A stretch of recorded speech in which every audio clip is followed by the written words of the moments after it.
ഇത് ലിയാഖത്തല്ലേ? അതെ. ഞാൻ തൃശ്ശൂരിന്നാ വിളിക്കുന്നത്. ആ. ഞാൻ തിരക്കിലാണോ? പറഞ്ഞോളൂ, അധിക സമയമില്ല, എന്നാലും പറയും. ആണോ? എനിക്ക് നിങ്ങളെ വീഡിയോ കാണാറുണ്ട് ഞാനേ. ആ. ഞാനൊരു പ്രവാസിയായിരുന്നു. ആ. ഇപ്പൊ കുറച്ചു കാലമായിട്ട് നാട്ടിലുണ്ട്. ആ. അപ്പൊ നിങ്ങൾ പറയുന്ന വീഡിയോസ് പരിശോധിക്കുമ്പോ അതിന് മറുപടി പറയാനൊന്നുമില്ല. നിങ്ങൾ കളവല്ല പറയുന്നത്. ഓക്കെ. പ്രമാണങ്ങളില് അത്തരത്തിലുള്ള കാര്യങ്ങൾ എഴുതി വെച്ചിട്ടുണ്ട്. ആ. എനിക്ക് പറയാനുള്ളത് വേറൊരു വിഷയമാണ്. ആ. ഇപ്പൊ മുസ്ലിം സമുദായത്തിലെ കുറെ ആളുകളുണ്ടല്ലോ, അതായത് ഈ പരമ്പരാഗത രീതിയിൽ മതം വിശ്വസിച്ച് നടക്കുന്ന കുറെ ആൾക്കാർ, ഒരു 50 വയസ്സിന് ശേഷമുള്ള ആളുകൾ. അവരെ സംബന്ധിച്ചെന്ന് പറഞ്ഞാല് അവർക്ക് അറിയാലോ, അവരുടെ ചുറ്റുപാട്, അവരുടെ മക്കള്, അതുപോലെ കുടുംബം, മറ്റു കാര്യങ്ങൾ ഇതെല്ലാം വെച്ചുകൊണ്ട് തന്നെ അവർക്ക് ഇപ്പൊ ഈ പറയുന്ന കാര്യങ്ങൾ ഉൾക്കൊള്ളാനോ അന്വേഷിക്കാനോ പറ്റില്ല. അപ്പൊ സ്വാഭാവികമായിട്ട് അവർക്ക് ഒരു മാനസിക പിരിമുറുക്കം ഉണ്ടാക്കുന്നില്ലേ ഇങ്ങനെയുള്ള വീഡിയോസ് കാരണം? അപ്പൊ നമ്മൾ എന്ത് ചെയ്യാ? പുതിയ തലമുറേനെയും അതേ വഴിയില് പോട്ടെ എന്ന് വിചാരിക്കാൻ പറ്റുമോ? അല്ല, പുതിയ തലമുറനെ അങ്ങനെ പോട്ടെ എന്ന് വിചാരിക്കണം എന്ന് ഞാൻ പറഞ്ഞില്ല. അങ്ങനെ ഞാൻ പറഞ്ഞില്ല. ഇതെന്താ സംഭവം എന്നുണ്ടെങ്കിൽ, ഞാൻ പറഞ്ഞാല് ഏതൊരു പുതിയ അറിവും നിലവിലുള്ള ചില ആളുകൾക്ക് അസ്വസ്ഥതകൾ ഉണ്ടാക്കും. ഏത് പുതിയ ബോധ്യങ്ങളും നമ്മളുടെ സ്റ്റാറ്റസ് കോയിൽ ഇളക്കം തട്ടുന്ന എന്തും നമുക്ക് അസ്വസ്ഥതകൾ ഉണ്ടാക്കും. അപ്പോ അതിനെ നമ്മൾ അത് കാരണം കൊണ്ട് നമ്മൾ ഈ മാറ്റങ്ങൾ ഉണ്ടാവാതിരിക്കാനോ അല്ലെങ്കിൽ മാറ്റങ്ങൾക്ക് വേണ്ടി പ്രവർത്തിക്കാതിരിക്കാനോ പറ്റില്ലല്ലോ. ഇല്ല, അത് ഒരു വശമാണ് ആ പറഞ്ഞത്. ഇപ്പൊ ഞാന് ഒരു വിശ്വാസിയാണ്. പരമാവധി വിശ്വാസം ഉൾക്കൊണ്ട് ഇപ്പൊ ഞാൻ ഈ വിശ്വാസികൾക്ക് മാനസിക പ്രയാസം ഉണ്ടാക്കുന്നത് ആക്ച്വലി വിശ്വാസികളാണ്, അല്ലെങ്കിൽ വിശ്വാസമാണ്. അവർക്കിപ്പോ ഒരു മാനസിക പിരിമുറുക്കം ഉണ്ടായി, അല്ലെങ്കിൽ അവർക്ക് സംശയങ്ങൾ ഉണ്ടായി, അതിന് മാന്യമായ രീതിയിൽ ഹാൻഡിൽ ചെയ്യാനുള്ള മെക്കാനിസം ഇപ്പോഴും വിശ്വാസ സമൂഹത്തിന് അകത്തില്ല. അതിന് പകരം അവരെ പിരിമുറുക്കം കൂട്ടാനും അവര് പിശാചുബാധ പറഞ്ഞ് പേടിപ്പിക്കാനും നരകം പറഞ്ഞ് പേടിപ്പിക്കാനുമാണ് മൂല്യന്മാരുടെ ഇപ്പോഴും സംവിധാനമുള്ളൂ. അതെ, അതാണ് അതിന്റെ പ്രശ്നം. അപ്പൊ പ്രശ്നവും പരിഹാരമില്ലായ്മയും അവിടെയാണുള്ളത്. ഞാൻ എന്റെ അനുഭവം തിരിച്ചാണ്. 55, 60, 70 വയസ്സുള്ള സ്ത്രീകളും പുരുഷന്മാരും ഒക്കെ കുറച്ചു കാലത്തിനിടയിൽ കാര്യങ്ങൾ മനസ്സിലാക്കി, അതായത് പരിശോധിച്ച് മനസ്സിലാക്കിയതിനു ശേഷം വിളിച്ചവരും സംസാരിച്ചവരായിട്ടുള്ള എത്രയോ ആളുകളുണ്ട്. അവർക്കൊക്കെ ചില കാര്യങ്ങളിൽ ഇപ്പം പരസ്യമായിട്ട് പറയാനോ നിലപാട് പറയാനോ അല്ലെങ്കിൽ അവരുടെ ഈ അവിശ്വാസം പ്രകടിപ്പിക്കാനോ എന്നുള്ള സാഹചര്യമില്ല. പക്ഷെ അതൊന്നും അവരെ മാനസികത്തിലേക്ക് എത്തിക്കുന്നില്ല എന്നുള്ളതാണ്. ഞാൻ ഈ കഴിഞ്ഞ ദിവസേ ഞങ്ങളുടെ ഈ ഒരു കൂട്ടായ്മ ഉണ്ടാവുമല്ലോ, അവരുടെ ഇടയില് ഞാൻ പറഞ്ഞു, ഈ നിങ്ങൾ പഠിപ്പിക്കപ്പെട്ടേക്കുന്നത്, ഞങ്ങളൊക്കെ ചെറുപ്പത്തിൽ പറഞ്ഞ് പഠിപ്പിച്ചേക്കുന്നത് നിങ്ങൾ മുഹമ്മദ് നബിയെ കുറിച്ച് ഒരു മനുഷ്യന്റെ സർവ്വതിനേക്കാൾ കൂടുതൽ സ്നേഹിക്കണം എന്നാണ് പഠിപ്പിച്ചേക്കുന്നത്. അതുപോലെ തന്നെ മുഹമ്മദ് നബിയുടെ ക്ഷമയെ കുറിച്ച് നിങ്ങൾ പറയുന്നു. അതുപോലെ തന്നെ ഒരുപാട് കാര്യങ്ങൾ നിങ്ങൾ പഠിപ്പിച്ചിട്ടുണ്ട്. അപ്പൊ ഒരു സാമാന്യ ഒരു മുസ്ലിം എന്നുള്ള നിലയ്ക്ക് അത് ഉൾക്കൊണ്ട് ജീവിക്കുകയാണ് ചെയ്യുന്നത് ഒരു ഭൂരിഭാഗം ആളുകളും. വേറൊരു മുഖം ഈ ഇതേ നബിയെ കുറിച്ചിട്ട് ഉണ്ട് എന്ന് ഇസ്ലാമിന്റെ വിമർശകരായിട്ടുള്ള ആളുകൾ പറയുന്നു. അപ്പൊ അവരിത് വെറുതെ പറയല്ല, അവര് ഇതുപോലെ തന്നെ നിങ്ങൾ എഴുതി വെച്ചേക്കുന്ന കിതാബുകൾ ഉദ്ധരിച്ചുകൊണ്ട് ഇത് പറയുന്നുണ്ട്. അപ്പൊ നിങ്ങൾ പറയുന്നത് അത് കളവ് പറയുന്നതാണ്, ഇസ്ലാമിനെ കരിവാരി തേക്കാൻ വേണ്ടി പറയുന്നതാണ്, അതുപോലെ തന്നെ മറ്റുള്ളവരുടെ ഫണ്ട് കൈപ്പറ്റിയിട്ട് പറയുന്നതാണെന്നാണ് നിങ്ങളുടെ വാദം. എന്നാൽ അങ്ങനെ ആണെങ്കിൽ അവര് അത്തരത്തില് ഇത് ഉണ്ടാക്കി പറയുന്നതാണെന്നുണ്ടെങ്കിൽ ഇവിടെ നിയമ നടപടി ഉണ്ടല്ലോ. ഇപ്പൊ സ്വർഗവും നരകമൊന്നും തെളിയിക്കാൻ പറ്റൂല. പക്ഷെ ഒരു തരത്തിലുള്ള മൂല്യച്യുതിയും സംഭവിക്കാത്ത ഒരു മനുഷ്യനെ കുറിച്ചിട്ട് ഇത്രമാത്രം മോശമായിട്ട് പറയുമ്പോൾ നിങ്ങൾക്ക് എന്തുകൊണ്ട് ഇത് നിയമ നടപടി നേരിട്ടുകൂടാ? എന്തുകൊണ്ട് അതനുസരിച്ച് നീങ്ങിക്കൂടാന്ന് ഞാൻ ചോദിച്ചു. അപ്പൊ അതിന് മറുപടി ഇല്ല. മനസ്സിലായോ? പിന്നെ ഞാന് ഇതുപോലെ തന്നെ ജനങ്ങളായിട്ട് ഇടപെടുന്ന ഒരു മേഖലയിൽ വർക്ക് ചെയ്യുന്ന ഒരാളാണ്. അപ്പോ ഈ വാർദ്ധക്യം ചെന്ന ആളുകൾ സ്വാഭാവികമായിട്ടും വാർദ്ധക്യം ചെന്ന ആളുകൾ അവർക്ക് ഈ അന്വേഷിച്ച് കണ്ടെത്താനോ അല്ലെങ്കിൽ അതിനുള്ള സോഴ്സ് ഒന്നും ഇല്ലാത്ത ഒരുപാട് ആളുകളുണ്ടല്ലോ. അവർക്കൊരു വീട്ടില് ഉദാഹരണത്തിന് ഭർത്താവ് മരിച്ചു, ഭാര്യ മാത്രമാണ്, പിന്നെ മക്കളുടെ അണ്ടറിൽ ജീവിക്കുകയാണ്, അങ്ങനെയൊക്കെയുള്ള ആളുകളുണ്ടല്ലോ. അപ്പൊ അവർക്ക് ഇത്തരം കാര്യങ്ങൾ കേൾക്കുന്ന സമയത്ത് വളരെ വലിയ തരത്തിലുള്ള മാനസിക പിരിമുറുക്കുണ്ടാക്കുന്നുണ്ടെന്നുള്ള വസ്തുത ഞാൻ തിരിച്ചറിഞ്ഞപ്പോ ഞാൻ നിങ്ങളെ വിളിച്ച് സൂചിപ്പിച്ചതാ. മനസ്സിലായി. എന്റെ കേസിൽ നമ്മൾ ഇങ്ങനത്തെ കാര്യങ്ങൾ കേൾക്കുന്ന ആളുകളില് നിങ്ങൾ ഈ പറഞ്ഞ ഏജ് കാറ്റഗറിയിലുള്ള ആൾക്കാർ ഒരു 5% താഴെയാണ്. നമ്മുടെ വ്യൂവേഴ്സിന്റെ ഒക്കെ 2 to 3% ഒക്കെയാണ് ഈ പറയുന്ന ഒരു 55 എബോ 60 എബോ ഒക്കെ ഉള്ള ആൾക്കാർ. അപ്പൊ അത് വളരെ എന്താ പറയാ വളരെ ചെറിയൊരു സംഘമാണ്. അതേപോലെ തന്നെയാണ് നമുക്ക് പുതിയ ജനറേഷനും നമ്മളുടെ എന്റെ വീഡിയോകളുടെ ഒക്കെ ഒരു ഇത് നമുക്ക് കിട്ടും. അനലിറ്റിക്സ് നമുക്ക് കൃത്യമായിട്ട് അതിന്റെ ഡെമോഗ്രാഫിക്സ് ഡീറ്റെയിൽസ് ഒക്കെ കിട്ടും. അവരുടെ ഏജ് കാറ്റഗറി, അവരുടെ ആൺകുട്ടികളാണ്. അപ്പം ഏറ്റവും പുതിയ ജനറേഷൻ എന്ന് പറഞ്ഞാല് ഒരു എന്താ പറയാ 2K കിഡ്സ് ഒന്നും അധികം നമ്മളുടെ വീഡിയോകളിൽ ഇല്ല. നമ്മളുടെ വീഡിയോ കാണുന്നത് ഈ ഫേസ്ബുക്ക് ജീവികൾ എന്നൊക്കെ നമുക്ക് പറയാവുന്ന ഒരു 80s 90s ഒക്കെയാണ്, 70s. അത് വെച്ചാൽ 25നും 50നും ഇടയിൽ പ്രായമുള്ള ആൾക്കാരാണ് കൂടുതൽ. അപ്പോ നമ്മളെ സംബന്ധിച്ച് അത്തരം വീഡിയോകളുടെ ഒരു പ്രചാരം, പിന്നെ ഈ വയസ്സായ ആൾക്കാർക്ക് ഇതൊക്കെ കൊണ്ടുപോയി ഉസ്താദന്മാർ കാണിച്ചു കൊടുത്തെങ്കിലേ ഉള്ളൂ. പക്ഷെ അവരെ ഇടങ്ങാറാക്കിയിട്ട് കാര്യമില്ല. കാരണം അവർക്ക് ഇത് ഇനി ഒന്ന് റീസണിങ്ങിലൂടെ ഇതിന്റെ സത്യം മനസ്സിലാക്കാനോ അതിനൊന്നും പറ്റുന്ന ഒരു അവസ്ഥയായിരിക്കില്ല. അവർക്ക് മാനസികമായിട്ട് അതിന് പ്രാപ്തി ഉണ്ടാവില്ല. അതിൽ നമുക്ക് അതിനകത്ത് അവരോടൊപ്പം നമുക്ക് എന്താ ചെയ്യാൻ പറ്റാം? അതിനകത്ത് നമുക്ക് അവരോട് സഹാനുഭൂതി വെക്കാമെന്ന് മാത്രമേ പറ്റുള്ളൂ. കാരണം ഇതിനകത്ത് ഏറ്റവും പ്രധാനപ്പെട്ട പ്രശ്നം ഇവർ ആദ്യം നിർത്തേണ്ടത് ഈ മതപുസ്തകം കയ്യിൽ വെച്ച് ബാക്കിയുള്ള ആൾക്കാരൊക്കെ മോശക്കാരാണെന്ന് ചിത്രീകരിക്കുന്ന ഇടപാട് നിർത്തണം. 100% നമുക്കൊരു മതം മറ്റുള്ള ആളുകളുടെ അവരുടെ ഗ്രന്ഥങ്ങളെ, അവരുടെ ആചാരങ്ങളെയും അവരുടെ അനുഷ്ഠാനങ്ങളെയും വിമർശിച്ചത് കൊണ്ടാണ് ഇന്ന് ഈ അവസ്ഥയിലെത്തിയത് സംശയമില്ല. അത് ഞാൻ അംഗീകരിക്കുന്നു. എന്ന് മാത്രമല്ല മറ്റു മതസ്ഥരുമായി ബന്ധപ്പെട്ട് വിശ്വാസി സമൂഹം എന്ത് നിലപാട് സ്വീകരിക്കണമെന്ന് ഒരു കാരണവശാലും ഒരു മതപണ്ഡിതൻ പറയാൻ പാടില്ല. അതായത് ഒരു ഹിന്ദുവിന്റെ വീട്ടിൽ പോകാൻ പാടില്ല. അത് അങ്ങേയറ്റത്തെ വൃത്തികേടാണ്. ഒരു ജനാധിപത്യ രാജ്യത്ത് ക്രിമിനൽ പ്രവർത്തനമാണ് ചെയ്യുന്നത്. അത് അല്ല ഞാൻ പറഞ്ഞത് ഈ ജനാധിപത്യ രാജ്യത്തിന്റെ സകല സുഖങ്ങൾ അനുഭവിച്ചിട്ടാണല്ലോ നിങ്ങൾ ഹിന്ദുക്കളെ ഓണത്തിന് വിളിച്ചാൽ പോകാൻ പാടുണ്ടോ ഇല്ലെന്ന് കുട്ടികളോട് ചർച്ച ചെയ്യുന്നത്. അത് അതിനേക്കാളും വലിയ അശ്ലീലം എന്താണ്?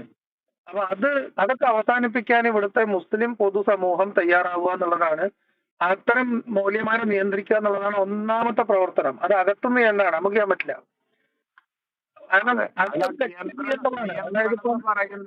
അതെ, ഇതിലെന്താ സംഭവം എന്നുണ്ടെങ്കിൽ ഒരുപാട് ആളുകൾക്ക് ഈ മതം വിട്ടുകൊണ്ടുള്ള കാഴ്ചപ്പാടല്ല, മതത്തിൽ നിന്നുകൊണ്ട് തന്നെ ഇത്തരത്തിലുള്ള കാര്യങ്ങൾ നിയന്ത്രണ വിധേയമാവണം എന്നുള്ള ആഗ്രഹക്കാരാണ് കൂടുതലും. ജനാധിപത്യത്തിലും മതേതരത്തിലും വിശ്വസിക്കുന്ന ആളുകൾ തന്നെയാണ് കൂടുതലുള്ളത്. ഈ പ്രമാണങ്ങൾ ഉദ്ധരിച്ച് പല ആളുകളും അവരവരുടെ നിലനിൽപ്പിനായിട്ട് ഈ അതോറിറ്റി കോംപ്ലക്സ് വെച്ചിട്ട് പെരുമാറുന്നതിന്റെ ഭാഗമായിട്ട് സംഭവിക്കുന്ന കാര്യങ്ങളാണ്. ഇതുകൊണ്ട് ഞാൻ മനസ്സിലാക്കിയത് എന്താണെന്നുണ്ടെങ്കിൽ, ഞാനൊരു വിശ്വാസത്തിൽ നിൽക്കുന്ന ഒരാളാണ്. വിശ്വാസത്തിന്റെ ഭാഗമായി അതിന് പല കാര്യകാരണങ്ങൾ ഉണ്ടാവുമല്ലോ സ്വാഭാവികമായിട്ടും. എനിക്ക് ഏതാണ്ട് 56 വയസ്സായി. അപ്പോ എനിക്ക് പറയാനുള്ള, എനിക്ക് മനസ്സിലായത് ഒരുപാട് ആളുകൾ ഇപ്പൊ നമ്മൾ ഇടപഴകുന്ന മേഖലയിൽ ഒത്തിരി ആളുകളായിട്ട് അടുത്ത് ഇടപഴകാനുള്ള അവസരമുള്ള ഒരു മനുഷ്യനാണ് ഞാൻ. അപ്പൊ അതിന് ഒരുപാട് ആളുകൾക്ക് ഇപ്പോ ഈ ചെറുപ്പം തൊട്ട് പഠിപ്പിച്ച ഒരു വിശ്വാസമാണല്ലോ, എല്ലാത്തേക്കാൾ കൂടുതൽ മൊഹബത്ത് വെച്ചില്ലെങ്കിൽ ഈ വിശ്വാസ സമൂഹത്തിന്റെ ഉള്ളില് നിലനിൽക്കില്ല എന്നല്ലേ പഠിപ്പിച്ചേക്കുന്നത്.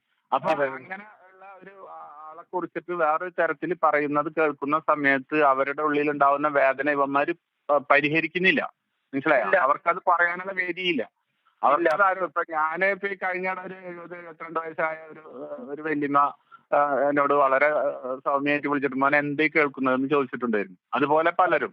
അപ്പൊ എനിക്ക് പറ്റുന്ന സ്ഥലത്ത് പറ്റുന്ന ആളുകളുടെ കൂട്ടായ്മയിൽ ഇത്തരം കാര്യങ്ങൾ പറയുന്ന സമയത്ത് അവിടെ നിന്നും പലരും ഇത്തരത്തിലുള്ള ചോദ്യങ്ങൾ എല്ലാവരുടെ ഉള്ളിലുണ്ട്. പക്ഷെ ചോദിച്ചു കഴിഞ്ഞാൽ ഉണ്ടാവുന്ന പ്രശ്നം, അവരെ ഒരു സൈഡിലോട്ട് കിക്ക് ചെയ്തിട്ട് അവരെ വേറെ തരത്തിൽ നിരീശ്വരവാദി മറ്റുമായിട്ട് പറയുമെന്നുള്ള ഭയം പലവർക്കും ഉണ്ട്.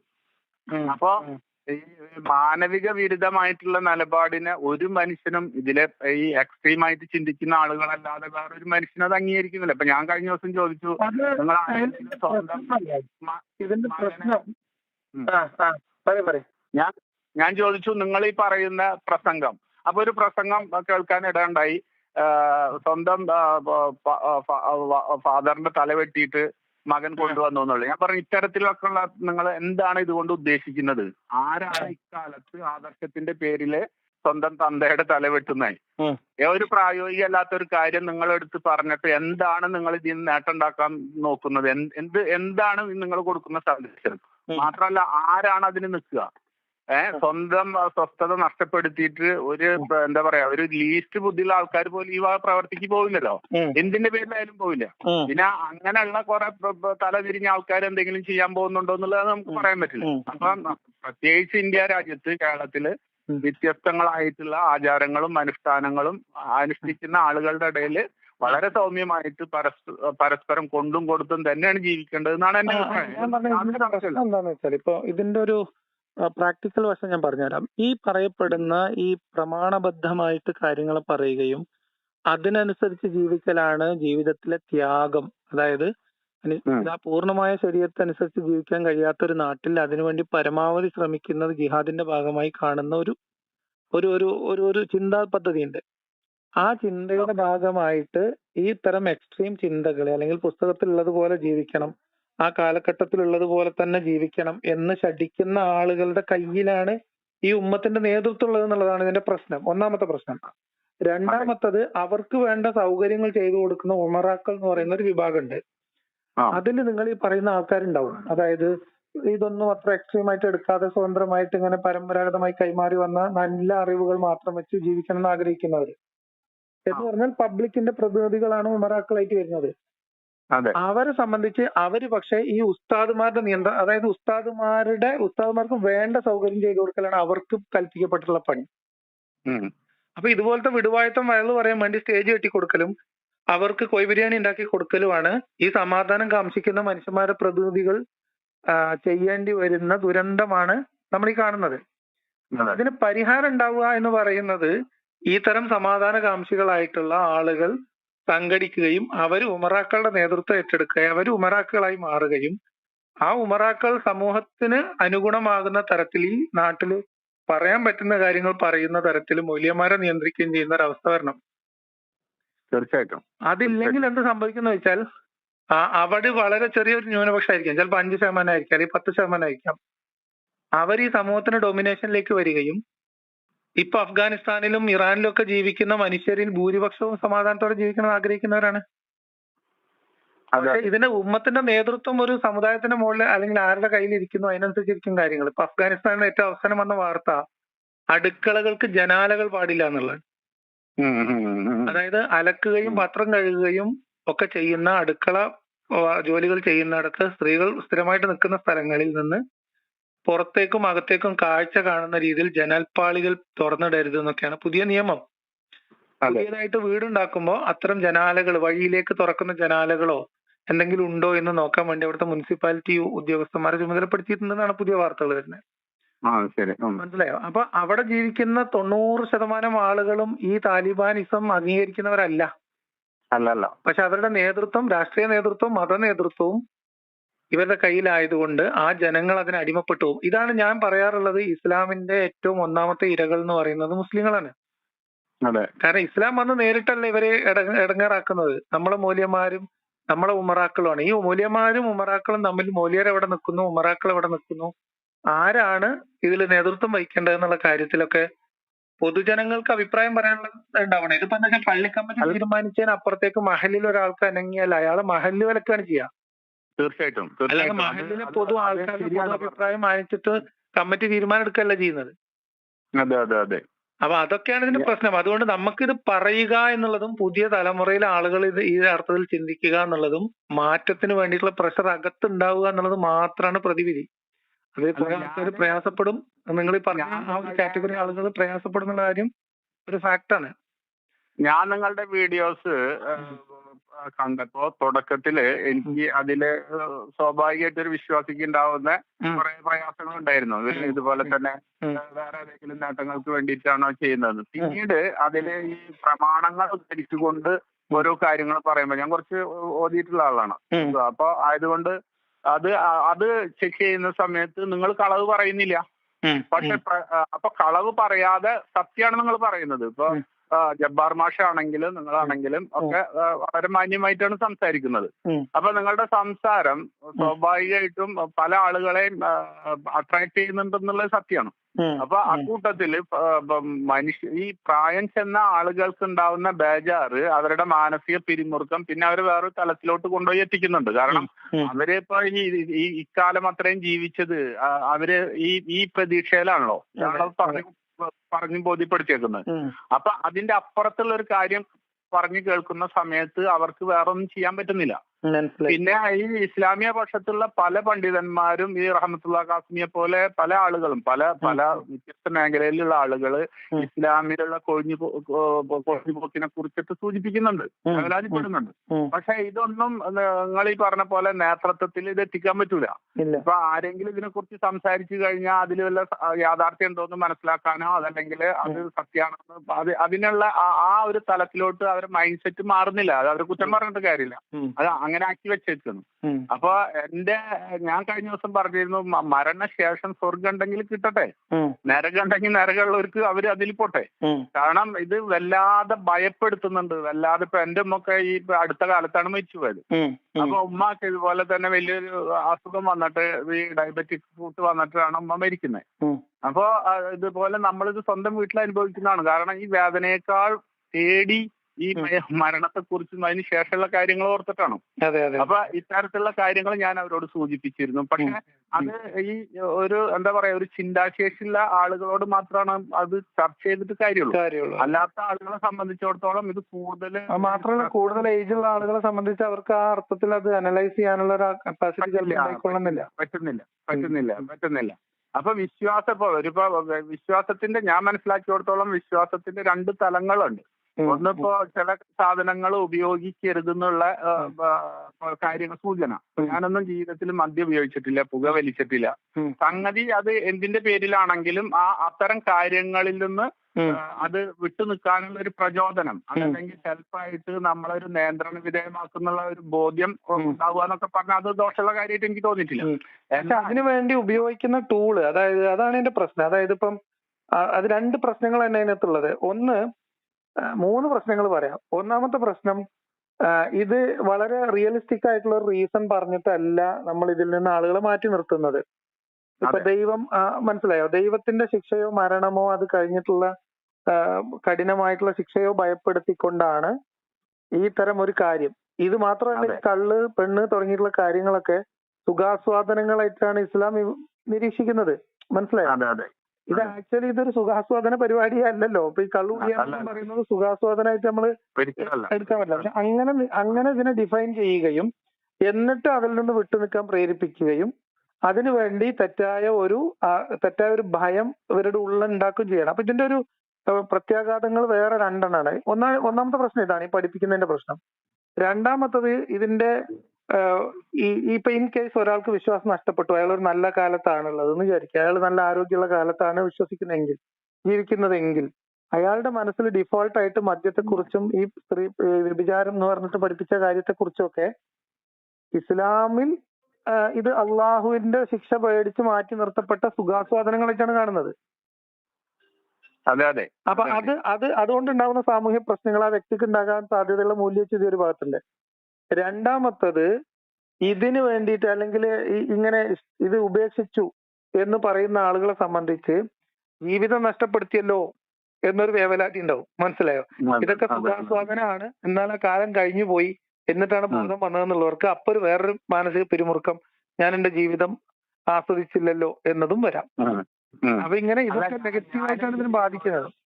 അല്ല, ഞാൻ ഇങ്ങനെയുള്ള ആക്ടിവിറ്റിയിൽ ചെന്ന് പെടുന്നവരുടെ കുടുംബത്തിന് വരുന്ന ഈ സാമ്പത്തികവും അതുപോലെ മാനസികമായിട്ടുള്ള പിരിമുറുക്കം, അത്തരത്തിലുള്ള കാര്യങ്ങളാണ് ഞാൻ അഡ്രസ് ചെയ്തത്. മനസ്സിലായി.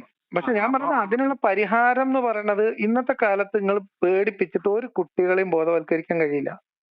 ഭയം എന്ന് പറയുന്നത് പുതിയ ജനറേഷനിൽ ഇല്ലാത്ത ഒരു സാധനമാണ്.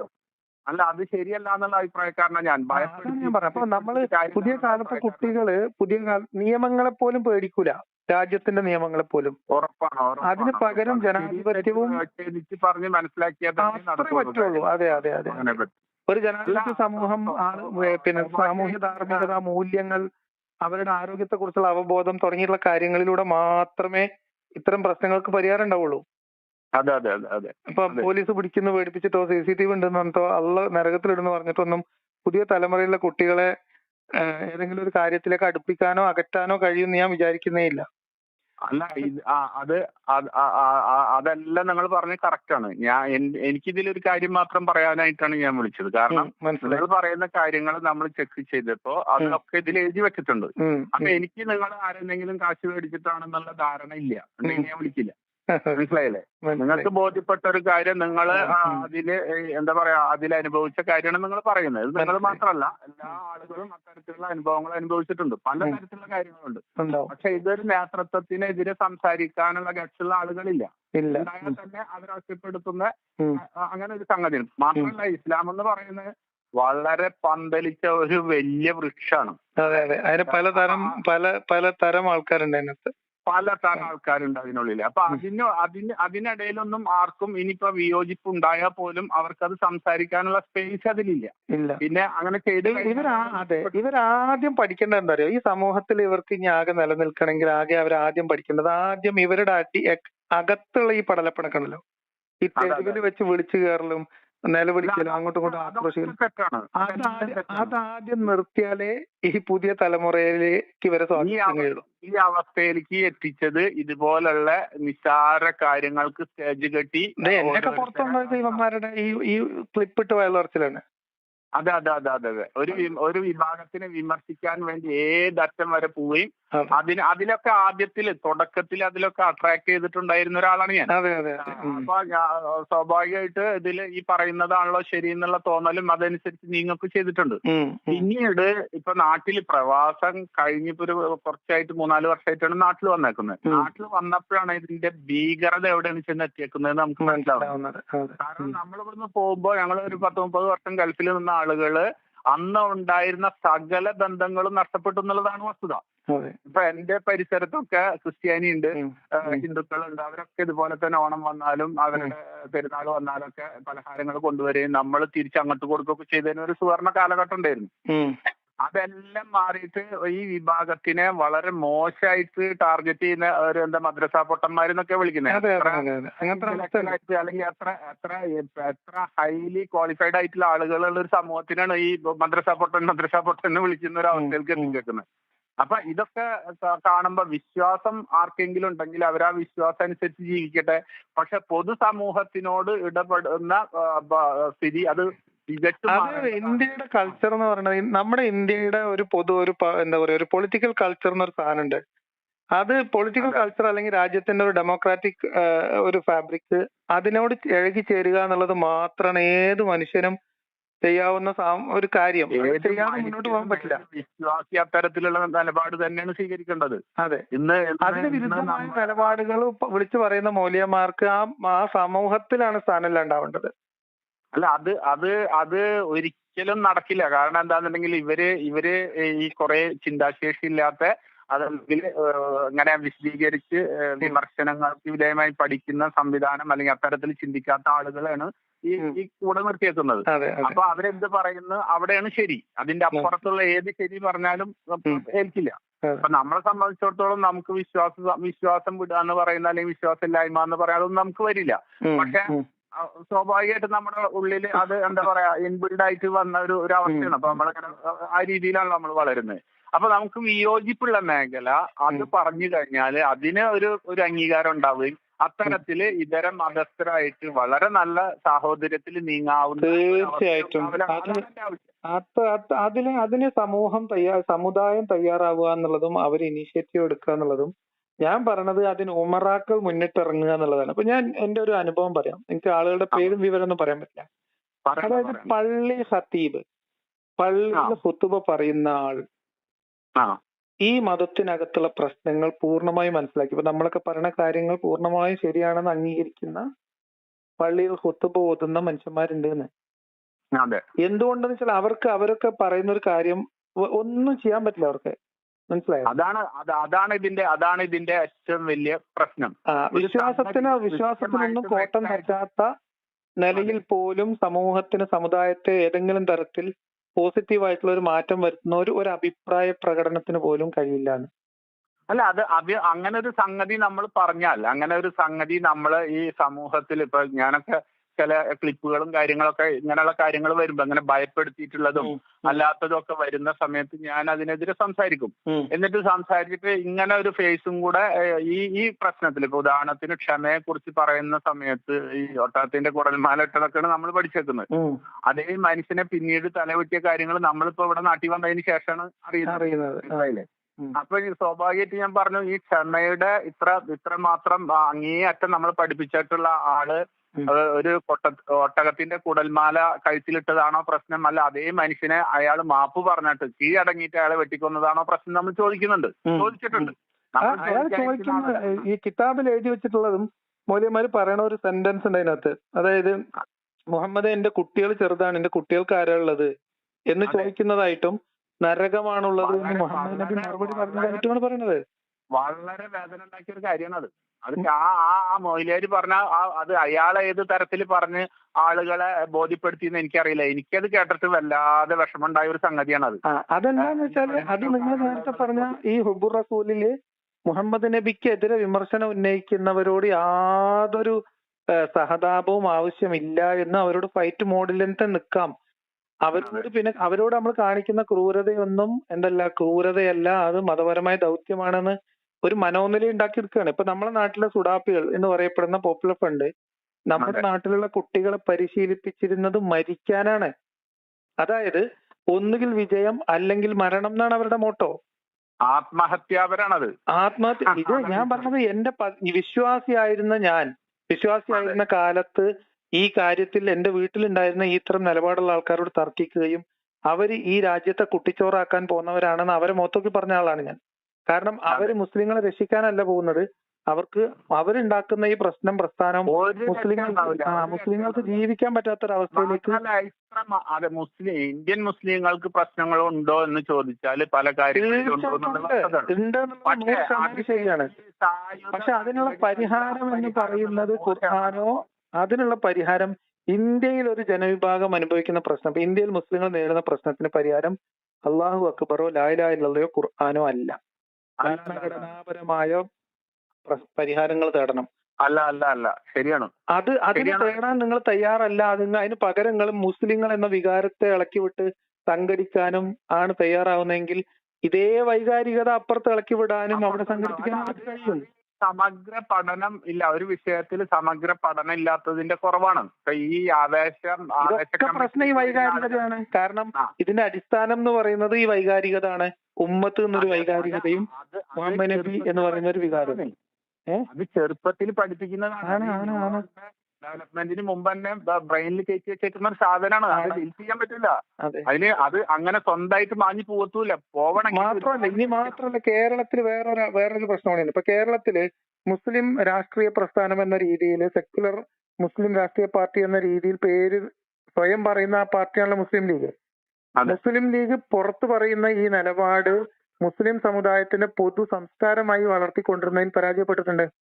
ജനാധിപത്യം, മതനിരപേക്ഷത പറയുമ്പോൾ പോലും മുസ്ലിം പ്രശ്നങ്ങൾക്ക് മുസ്ലിമായ രീതിയിൽ തന്നെ പരിഹാരം തേടുക, അല്ലെങ്കിൽ ഇസ്ലാം കൊണ്ട് പരിഹാരം എന്ന നിലപാട് സ്വീകരിക്കുന്നവരോട് പലപ്പോഴും സഹകരിക്കുകയും അതിനോട് മൗനം കൊണ്ട് അതിനോട് ചേർന്ന് നിൽക്കുകയും ചെയ്യുന്ന നിലപാട് സ്വീകരിക്കുന്നുണ്ട്. ബാബരി പള്ളിയുടെ പ്രശ്നത്തിൽ ശരിയാണ്, അവര് കുറച്ചൊരു സംയമനത്തോടെ നിലപാട് സ്വീകരിച്ചു. അത് കഴിഞ്ഞ് ബാക്കിയുള്ള പ്രശ്നങ്ങളൊക്കെ നമ്മുടെ ഇവിടെ ഒരു ഹാദിയ കേസ് ഉണ്ടായില്ലേ, മുസ്ലിം ലീഗിന്റെ നിലപാട് അതിനകത്ത്.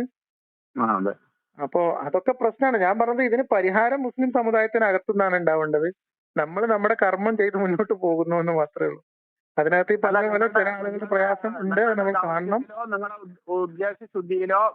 നിങ്ങൾ പറഞ്ഞ കാര്യം കൂടി നമ്മൾ പരിഗണിക്കാം. കാരണം അത് പരിഗണിക്കേണ്ട കാര്യമാണ്. അതില് ഒന്നും കൂടി അതിനുമായി ബന്ധപ്പെട്ട എന്തെങ്കിലും നമുക്ക് ചെയ്യാൻ പറ്റുമെന്നുള്ളത് ആലോചിക്കാവുന്ന കാര്യമാണ്. നിങ്ങൾ പറയുന്ന കാര്യങ്ങൾ കൃത്യമായിട്ട് ഒരു ദിവസം പരിശോധിച്ചതല്ല, 3 വർഷമായിട്ട് നിങ്ങളുടെയും ഇതുപോലെ ജബ്ബാർ മാഷിന്റെ ഒക്കെ വീഡിയോസ് ഇറങ്ങുമ്പോൾ നമ്മളെ സംബന്ധിച്ചിടത്തോളം എല്ലാത്തിനേക്കാൾ ഇഷ്ടപ്പെട്ടില്ലെങ്കിൽ ഈ സർക്കിളിൽ ഇല്ലാന്നാണല്ലോ പഠിപ്പിച്ചേക്കുന്നത്. അപ്പൊ അങ്ങനെയുള്ള ഒരു വ്യക്തിത്വത്തെ കുറിച്ചിട്ട് വേറൊരു ഡുവൽ ഫേസ് ഉണ്ടെന്നുള്ളത് നിങ്ങൾ പറയണം. അതിന് നിങ്ങളുടെ കയ്യിൽ പ്രമാണമുണ്ട്. അത് നിങ്ങൾ ഉണ്ടാക്കിയ പ്രമാണമല്ല, ഇവിടെയുള്ള പ്രമാണത്തിൽ ഞങ്ങൾ കാണാതെ ഞങ്ങൾ ഹൈഡ് ചെയ്ത് വെച്ച സാധനമാണ് നിങ്ങളുടെ അടുത്ത് പറയുന്നത്. അപ്പൊ നമ്മള് അത് പരിശോധന വിധേയമാക്കിയപ്പോ നിങ്ങൾ ഈ പറഞ്ഞേക്കുന്ന സംഗതിയൊക്കെ അതിലുള്ളതാണ്, കളവല്ല, അത് ഉറപ്പാണ്.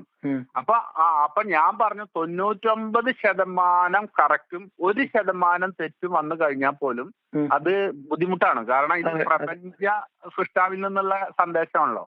അപ്പൊ അതില് ഇത്തരത്തിലുള്ള കാര്യങ്ങൾ വരാൻ പാടില്ല എന്നാണ് എന്റെ നിലപാട്. ഞാനത് പറഞ്ഞിട്ടുണ്ട് പല ഘട്ടത്തിലും. പക്ഷെ അത് കേൾക്കാൻ അല്ലെങ്കിൽ അത് മനസ്സിലാക്കാനുള്ള ആ കേൾവിക്കാരുടെ ഇടയിൽ പറ്റുന്നില്ല എന്നുള്ളതാണ്. അതാണ് പ്രശ്നം. ഈ തരം കാര്യങ്ങൾ, ഇങ്ങനെ ഒരു പ്രശ്നം അകത്ത് ചർച്ച ചെയ്യാൻ പോലുള്ള സംവിധാനം നിലവിൽ അവിടെ ഇല്ല. അതായത് ഇപ്പം നിലവിൽ ഒരു മഹലില് ഈ തരം സംശയങ്ങളുള്ള കുട്ടി, ഇപ്പൊ എന്റെയോ അല്ലെങ്കിൽ ജബ്ബാർ മാഷിന്റെയോ ഒക്കെ വീഡിയോ കേട്ടിട്ട് ഇതിൽ സംശയം ജനിച്ച കുട്ടികളെ വിളിച്ചിരുത്തി അവരുടെ സംശയങ്ങൾ മാന്യമായ രീതിയിൽ, ഒരു ജനാധിപത്യ രീതിയിൽ, ഒരു ആശയ സംവാദത്തിന്റെ തലത്തിൽ സംസാരിക്കാനുള്ള വേദികളില്ല. അവർക്ക് കാര്യങ്ങൾ പറയാനോ അത് ചർച്ച ചെയ്യാനോ അതിലെന്തെങ്കിലും കറക്റ്റീവായിട്ടുള്ള കാര്യങ്ങൾ അവർ പറഞ്ഞു കൊടുക്കാനോ അല്ലെങ്കിൽ സമുദായത്തിൽ മാറ്റം വരുത്തേണ്ടതുണ്ട്, മൂല്യന്മാര് മാറേണ്ടതുണ്ട് എന്ന് അവർക്കൊരു അഭിപ്രായം പറയാനോ ഒന്നുമുള്ള വേദി നിലവിലില്ല. അങ്ങനെ ഒരു ചിന്ത പങ്കുവെക്കുന്നവന് ഒന്നുകിൽ അവർ സ്വയം പുറത്തോ അല്ലെങ്കിൽ ഈ ഉമ്മത്ത് പുറത്തോ ചെയ്യുന്ന നിലപാടാണുള്ളത്. ഒറ്റപ്പെടുത്തു. ഇപ്പൊ എന്റെ ശബ്ദം തിരിച്ചറിയുന്ന കുറെ ആളുകളുണ്ട്. സ്വാഭാവികമായിട്ടും അറിയും, ഇപ്പൊ ഇത് ആരാണെന്നൊക്കെ അറിയും. പക്ഷെ ഞാൻ അതൊന്നും വായിക്കുന്നില്ല. കാരണം എന്താണെന്നുണ്ടെങ്കിൽ നിങ്ങളെ ഞാൻ പറഞ്ഞല്ലോ, അപ്പൊ നിങ്ങള് ഈ കളവാണ് പറയുന്നത് എന്നുള്ള ബോധ്യം എനിക്കില്ല. കാരണം നിങ്ങൾ പറയുന്ന ജബ്ബാർ മാഷൊക്കെ പറയുന്ന കാര്യങ്ങൾ കൃത്യമായിട്ട് എഴുതപ്പെട്ടിട്ടുള്ളതാണ്. സ്വന്തമായിട്ട് ഉണ്ടാക്കി പറഞ്ഞതാണെങ്കിലല്ലേ നമുക്ക് അതിനെതിരെ സംസാരിക്കാൻ പറ്റുള്ളൂ. ഒന്നാമത്തെ കാര്യം അതാണ്. രണ്ടാമത്തെ കാര്യം എന്താണെന്നുണ്ടെങ്കിൽ നിങ്ങൾ എന്നിട്ടും പറയുന്നുണ്ട് വല്ല തെറ്റുണ്ടെന്നുണ്ടെങ്കിൽ പറഞ്ഞു തരാം, ഞാൻ സ്വീകരിക്കാൻ തയ്യാറാണ്. എന്റെ വിശ്വാസം, ഞാൻ മനസ്സിലാക്കിയത് അതിലുള്ള മിസ്റ്റേക്ക് ആണെങ്കിൽ നിങ്ങൾ കൃത്യമായിട്ട് പ്രമാണങ്ങൾ ഉദ്ധരിച്ച് പറയൂ, ഞാൻ വീണ്ടും പഠിക്കാന്ന് നിങ്ങൾ പറയുന്നത്. അപ്പൊ അങ്ങനെ പറയുന്ന ഒരാളെ അയാള് കാശി വാങ്ങിച്ചിട്ടാണ് സംസാരിക്കുന്നത് എന്ന് പറയുന്നത് അത് വെറുതെ തള്ളുന്നതാണ്. കൃത്യമായിട്ട് ഉത്തരമില്ലാത്തതുകൊണ്ട് പറയുന്നത് തന്നെയാണ്. അപ്പൊ എന്തായാലും എനിക്ക് പറയാനുള്ളത് ഇതില് ഇത് നിങ്ങൾ പറഞ്ഞൊരു പോയിന്റ് വളരെ പ്രധാനപ്പെട്ടതാണ്. എന്നെ സംബന്ധിച്ച് ഓഡിയൻസ് ഒരു പെർസെന്റേജ് വൈസ് നോക്കുമ്പോൾ വളരെ ന്യൂനപക്ഷമാണെങ്കിലും നിങ്ങളുടെ വീഡിയോസ് ജബ്ബാർ മാഷ വീഡിയോസ് ഒക്കെ പല ആളുകളും കാണുന്നുണ്ട്, കണ്ടവർ മറ്റുള്ളവർക്ക് ഷെയർ ചെയ്യുന്നുണ്ട്. ഇതൊക്കെ സത്യമാണ്. ഇപ്പൊ കഴിഞ്ഞ ദിവസം ജബ്ബാർ മാഷ ഒരു വീഡിയോ ഞങ്ങളുടെ ഈ മഹലിലുള്ള ഒരാൾ എനിക്ക് ഷെയർ ചെയ്തിട്ടുണ്ടായിരുന്നു. അപ്പൊ ഞാൻ അതിന് മുമ്പ് കേട്ടിട്ടുണ്ട്.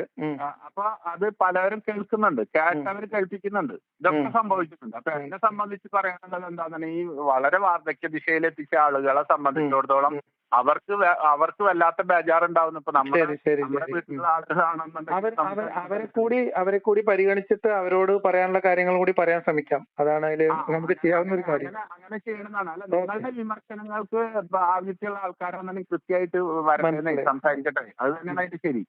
പിന്നെ കേരളത്തിൽ നിങ്ങൾ പറയുന്ന നിലപാട് 100% കറക്റ്റ് ആണ്. എല്ലാ ആളുകളായിട്ടും നല്ല സ്നേഹത്തിൽ ഇടപഴകാൻ കേരളത്തിൽ പറ്റണം. വളരെ സന്തോഷം. വിളിച്ചു. വെൽക്കം.